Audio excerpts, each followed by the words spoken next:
I shouldn't have said growth mindset. No, you shouldn't have. You're stupid. Oh, I hurt my neck last week benching, and I just can't believe I just... Seriously? Oh, God. It's been killing me for a week. How do you hurt your neck benching? How much were you benching? Like 185. 500 pounds. Yeah, 750.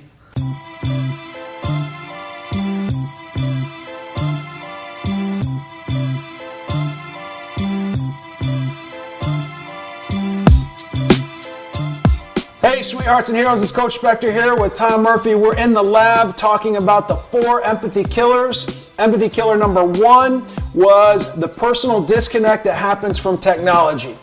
Empathy killer number 2 was fear and anxiety that exists while kids are trying to seek approval and acceptance from their peers or the pack.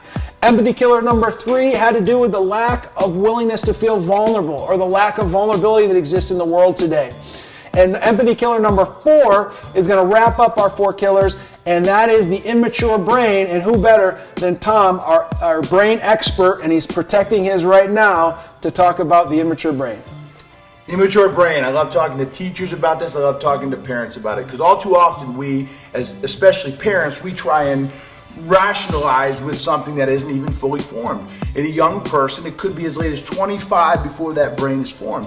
So we want a kid to be empathetic, to try and understand someone else's feeling when they don't even have a brain that can handle it at that point. And I think one of the things that you do, Coach, all the time in the lab is you get kids to be more mindful and as their brain is growing to understand how to become more empathetic through mindfulness training.